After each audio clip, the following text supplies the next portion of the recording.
네, 저희 위커넥 라디오 계속해서 저희는 이익형 간사님과 함께 하고 있는데요. 네. 한번 이제는 조금 더 이렇게 낮은 마음이랑 연결이 돼서 혹시 낮은 마음이란 단체에 대해 소개를 해주세요.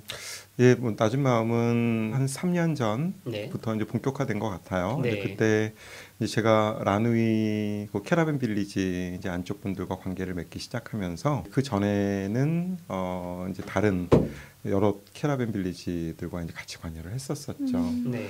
근데 이제 그 여러 곳을 하다 보니까 여러 곳 분들을 만나다 보니까 집중화되어지지를 못하고 좀 그분들에 대한 어떤 깊이를 제가 알기가 너무 어렵더라고요. 그래서 이제 한 마을에 좀 집중하자. 그래서 라누에 있는 캐러밴 빌리지에 이제 지속적으로 관여하기 시작을 했습니다. 처음 시작은 이제 밥을 같이 만들어서 먹는 푸드뱅크에서 이제 받기도 하고 또 이제 슈퍼마켓에서 이제 익스파일이 다 되거나 네. 살짝 넘은 것들을 받아가지고 같이 만들어서 이제 같이 먹는 이제 그런 이제 구조로 이제 갔었죠.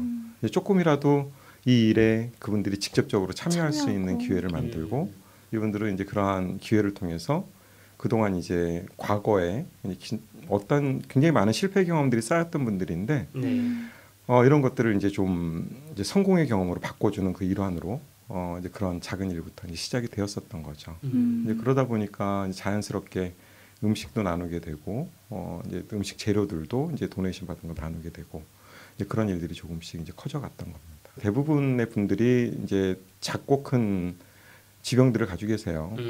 그리고 노동력을 사실상 상실한 분들이 많이 계시고 네. 그리고 또 정신적으로도 어려움을 호소하는 분들이 많이 계시죠. 네. 그러다 보니 일정한 수입이라고 하는 것은 이제 그 정부에서 받는 그런 보조가 전부 다인데 주거에 이제 필요한 경비를 내고 나면 한 주에 한 50불, 30불에서 50불 가지고 이제 사용을 하죠. 이제 그러면 뭐 기본적으로 이제 통화 뭐 전화 문제, 그리고 음식도 아주 미니멈한 수준에서 먹을 수밖에 없는 항상 마지막에 몰리는 건 뭐냐면 아이들 학비, 그 전에 몰리는 건 뭐냐면 병원비. 꼭 이제 이렇게 몰리게 돼요. 이분들도 예외가 아닌 게 대부분이 병원비, 체납이 액이 꽤 커요. 그러다 보면 이제 어느 정도 수준이 지나면 이제 못 가게 되죠.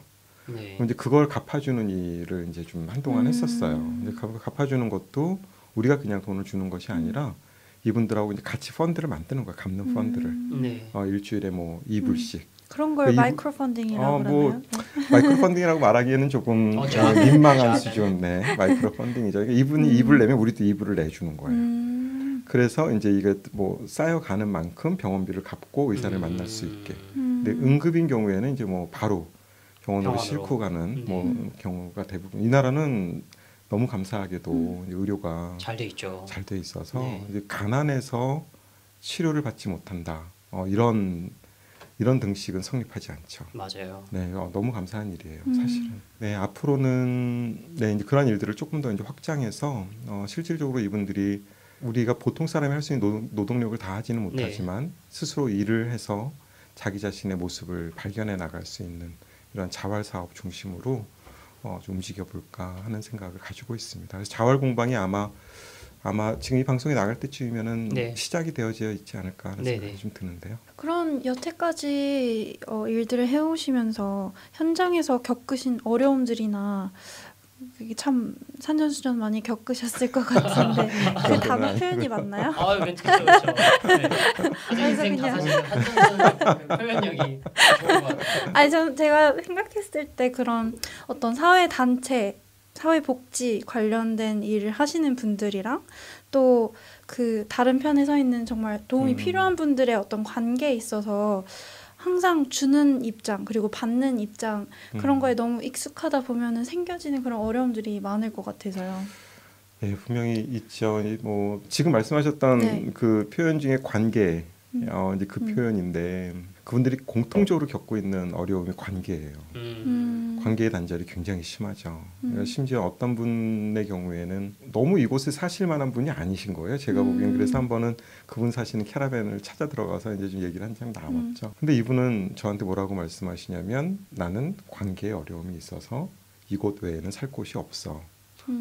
라고 말씀을 하시는 거예요. 그러니까 심지어는 가족, 아들, 어느 누구와도 심지어는 내가 직장을 가져도 그 직장 지금 당장은 어떻게 몇 주는 괜찮겠지만 금방 그 관계의 어려움으로 인해서 나를 싫어할 거야 라는 생각을 이미 그런 과거의 경험들이 쌓여 계신 거죠. 네. 근데 그분이 굉장히 대표적이세요. 사실은 그곳에 계신 굉장히 많은 분들이 그 유사한 경험을 하고 계시죠. 관계의 단절. 그러니까 사회로부터 전체적인 큰 사회로부터 이미 소외된 그 하나의 그룹으로서 그 안에서 개개인들이 겪고 있는 관계의 단절의 현상이 굉장히 심하다. 예, 거기 뭐 굉장히 친한 지금은 굉장히 친하게 지내는 이제 할머니가 한 분 계신데 네.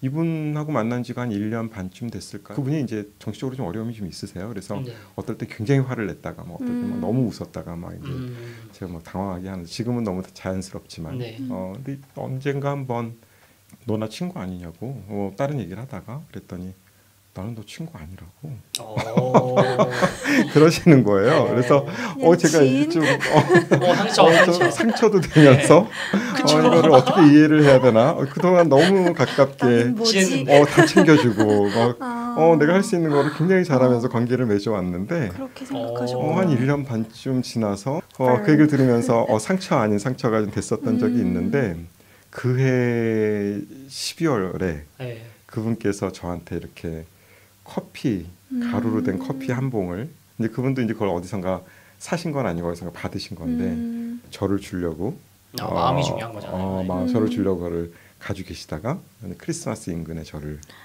주시더라고요. 아직도 제 책상 위에 있어요. 먹지를 않고. 근데 이제 그런 회복의 시간들이 있었죠. 근데 그런 시간들이 사실은 매일매일 일어나고 있다 저는 생각합니다. 그게 이제 눈에 잘 안 보여서 그런데 그렇죠. 저는 누군가 이제 이 사역을 저한테 물어보면 참 열매가 없는 사역이에요. 이 사역은 저는 그렇게 그냥 가볍게 웃으면서 얘기를 해요. 그만큼 눈에 보이는 열매가 별로 없죠. 네. 정말 없어요. 근데 전체적인 마을의 분위기는 분명히 바뀌어갑니다. 네. 폭력이 줄고요. 폭력적인 어떤 그런 현상들이 줄고 어떤 그런 그 악의 일반화, 굉장히 악이 일반화되어져 그렇죠. 있거든요. 네. 근데 그런 모습으로부터 조금씩은 벗어나고 있지 않나 하는 생각들을 하고 있죠. 뭐 친구가 아니라고 말씀하셨는데 되게 표현이 약하셔가지고 나한테 친구가 있구나. 근데 표현을 못하셔서 친데레처럼 친구가 아니라고 말씀하신 걸 수도 있고 뭐 다양할 수 있잖아요. 네. 저 같은 경우에도 되게 제가 좀 소심해서 그런 걸 수도 있는데 나름 뭐 경험이 그렇게 많진 않지만 그런 노숙인 분들에게 막 다가가서 이렇게 대화를 시도하거나 뭐 이렇게 도움의 손길을 주거나 이런 걸 했을 때 많이 받았던 느낌이 그냥 주고 가지 왜 이렇게 오히려 그냥 선을 정해놓는 거 있잖아요. 그러니까 너는 이만큼 나한테 해주면 됐어 이렇게. 그래서 그런 것들을 넘어서기가 되게 내 자신이 너무 소심해지기도 하고 뭐 어렵더라고요. 그렇죠. 네. 분명히 있을 수밖에 없어요. 그분들은 관계에 기본적으로 하나님께서 창조하신 이유로 그리고 악이 우리 안에 들어온 이유로 우리는 단절된 관계 속에서 어려움을 겪고 있는 거잖아요. 근데 그분들은 그런 어려움을 굉장히 극단적으로 겪고 있다. 그렇게 생각합니다. 그렇기 때문에 아까 말씀하셨던 그런 일들은 사실 비일비재하죠.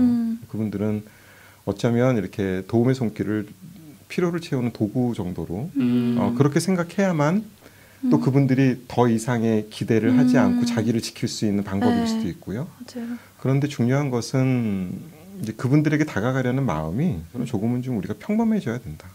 그런 어떤 우리가 기대하지 않았던 응대에도 불구하고 그냥 우리 같이 살아가는 이웃으로서 지속적이고 꾸준할 필요가 있다. 얼굴을 자주 보는 사람에게 이렇게 거칠게 대하는 사람은 사실 없거든요. 그렇죠. 네. 네, 혹시 그러면 저희 교회가 어떻게 적극적으로 참여할 수 있는 뭐 방법이라던가 뭐 그런 길들이 있을까요? 글쎄요, 이제 뭐 직접적인 참여의 방법은 꼭 교회로서가 아니더라도 그냥 개인으로서도 개인으로서도 사실은 저희 말고도 제가 알고 있는 것만으로도 우리 한인 단체들이 이렇게 노숙인 분들을 섬기거나 또 이렇게 교회가 이렇게 거진 10년 넘게 한 자리에서 정기적으로 노숙인들을 섬기는 교회도 사실 있거든요. 그런 교회들과 이렇게 함께 동행하는 모습을 우리 크리스찬들 개개인이 가져다 준다면 굉장히 좋지 않겠나 하는 생각을 하고요. 그리고 이제 교회 차원에서 이야기를 하자면 저는 교회 안에서 이런 이야기들이 상시적으로 거론되는 게 먼저다라고 생각합니다. 그러니까 이게 그런 과정을 통해서 우리 안의 마음이 그분들과 조금 더 가까이 갈 수 있는 기회가 된다. 그 이후에 우리의 손길이 더해진다면 굉장히 꾸준하게 이러한 일들이 또 때로는 굉장히 이렇게 잘 연합해서 이러한 일들이 지속적으로 일어날 수 있지 않을까 생각합니다. 정말 개인과 교회가 할 수 있는 그런 거 잘 설명을 해주신 것 같아요. 네, 그럼 한번 이어서 저희가 교회, 혹시 개개인이 될 수가 있죠. 네. 그리고 사회 약자분들의 그런 관계가 될 수 있고 시선이 될 수도 있고 그런 부분에 있어서 혹시 개선해야 될 점들, 네. 아니면 좀 더 이렇게 하면 좀 더 낫지 않을까, 그런 점들이 혹시 있을까요? 네, 기본적으로 교회는 세상과 동떨어져 있으면 안 된다. 네. 라고 생각합니다.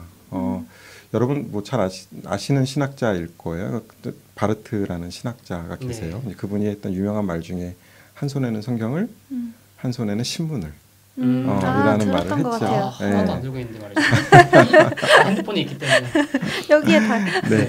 저는 그 신학자를 개인적으로 아주 이렇게 좋아하거나 하는 신학자는 아니지만 네.